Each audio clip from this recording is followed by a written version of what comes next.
Hello everyone and welcome to Sunburned Albino's Bethesda 2018 E3 discussion. I'm going to talk about the things I think are worth talking about, and I'm going to do it right now. Number 1, Walmart gets playfully dunked on. It's not often you hear a good joke at an E3 press conference, which is what made this quick and simple little jab so delightful. Global Senior VP of Bethesda, Pete Hines, addressed Walmart Canada's leak of Rage 2 ahead of the official announcement by saying that they were starting the presentation off with a game that was announced a few weeks ago from their friends at Walmart Canada, perhaps best known for their low prices and ability to keep a secret. It was straight out of a stand-up comedian's notebook, and thus I appreciated it greatly. Number 2, Andrew WK performs a mini-concert no one asked for. In the spirit of Rage 2, Bethesda brought out frontman turned hype man Andrew WK out on stage to get people jazzed for the upcoming demonstration. Unfortunately, this motivational speaker wasn't as motivational of a performer as far as the audience was concerned, and in this case, the truth through partying philosophy he preaches across the country had to lead him to the conclusion that nobody was in the mood to watch this shit. Though you can't fault him for trying. It was on theme, but most people just wanted to see the game. At least he wasn't playing the banjo. Number 3, another joke that kinda worked. So after Andrew WK's universally loved performance, a short bald guy came on stage with a giant towering man named Magnus, who happened to be the game director of Avalanche Studios. As the short bald guy was talking about their decision to work with Avalanche Studios, he said, "And as we're about to show you, they delivered big time." And after he said big time, he looked way up at the massive structure of a man standing next to him, and people started giggling, and then applauding, and it became a moment. And you know what? It was cute. It also seemed to throw the skyscraper off balance, though, because it took him like a solid minute to regain composure and actually remember what he was supposed to then say, at which point the moment descended slightly into unpleasant territory, but before that it was nice. Number 4, Rage 2.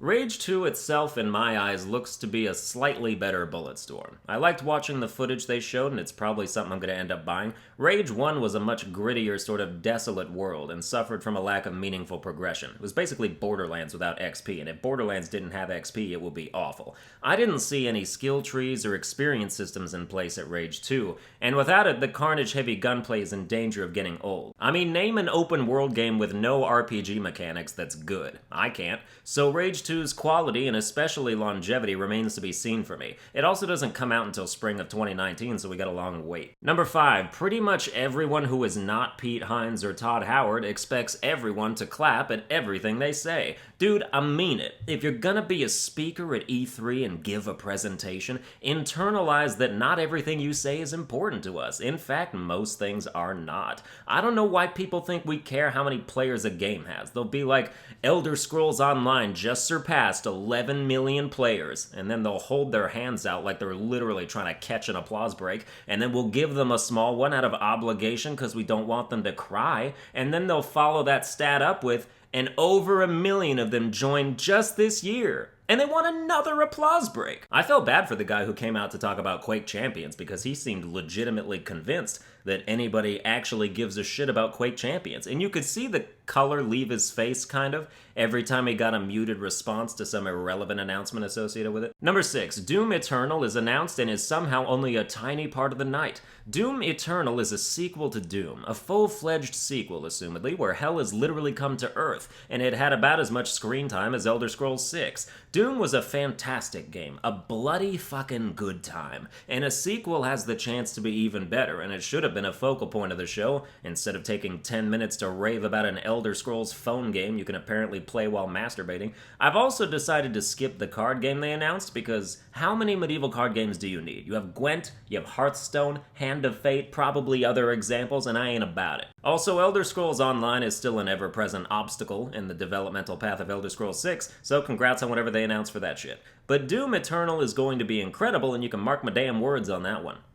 Number 7, nobody cares about Quake Champions. Number 8, Prey actually did something that caught my attention. Remember Prey? It was Arcane's latest project utilizing their patented clunky camera technology that feels like input lag. Well, they announced Moon Crash, a roguelike mode which I believe is available for free and also right now, where you run a gauntlet with ever-changing enemies and environments that reset when you die. It looks pretty cool. They also detailed a mode for later that is basically Call of Duty's Prop Hunt, where players can assume the form of mimics, who then assume the form of inanimate objects and try to hide from other players on the opposing team. I love prop hunt, so that sounds up my alley too. I just wish they'd add a mode that gave you smoother controls. Number 9, Wolfenstein Youngblood riles up the aggressively incel crowd. Wolfenstein 2 devs announced that Wolfenstein Youngblood would be co-op and put you in the shoes of the former protagonist's now grown adult twin daughters, and while many people's fantasies of that kept them mindfully entertained, the chat, that should really be disabled during E3 streams because they add nothing, saw a small outcry of whiners who see a female on a box art and are reminded of the existence of their yet untouched penis. So that's neat. You also can't even claim wrongful application because it fits the narrative perfectly. Regardless, that's cool. Number 10, Todd Howard breaks out the self-parody.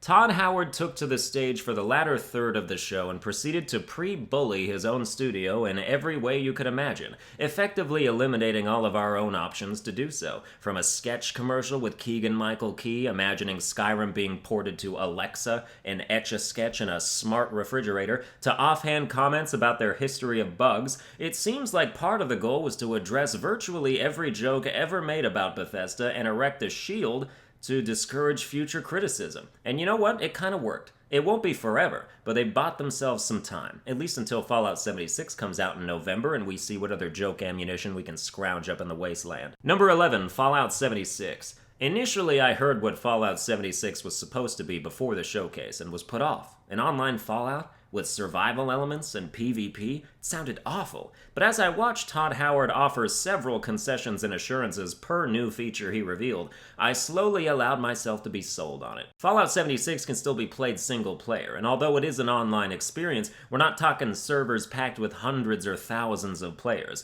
Other Wastelanders will be sparse in population so as not to interrupt progression of the game. It'll be like No Man's Sky, only with a delivered promise, probably. He also made sure to make clear that death isn't going to cripple you. You won't lose hours of progress if you're randomly sniped in the head by a fellow player. I mean, ultimately, we'll see how true these statements are, but I'm optimistic on the team aspect of it. Because in Fallout 76, you can form groups of Wastelanders and create your own base and faction, and if you gather the pieces of nuclear launch codes from the environment and fellow players, you can even launch actual nukes on target locations, which sounds so fucking fun until it happens to you and then you want to quit forever. But overall, I'm a proper amount of stoked, and a November release date is pretty soon for an E3 reveal. Number 12, Elder Scrolls 6. Like a bone thrown to a pack of unrelenting ravenous dogs, they decided to toss a 10-second trailer of a roving landscape camera with the words Elder Scrolls 6 plastered over it at us. Honestly, it means nothing. Starfield, the space game new IP they announced immediately before that, is supposed to come out first, and that's not for another year at least, which puts Elder Scrolls 6 firmly beyond the horizon. But I guess we at least get confirmation they didn't abandon the series. Most of us wanted a new Elder Scrolls before a new Fallout, but I'm more okay with the situation than I previously would have been, thanks to the prospects of 76. With all the time we've spent with Skyrim, there's not an insignificant amount of mouth frothing going on over the next installment, but I guess we just have to be patient, which is a trait gamers are definitely known for. Well, that's gonna do it for this E3 video. I'll be doing one for each 2018 conference very soon, although I might skip EA and Ubisoft because not much interested me there. Regardless, like, share, and subscribe, and I'll see you guys next time.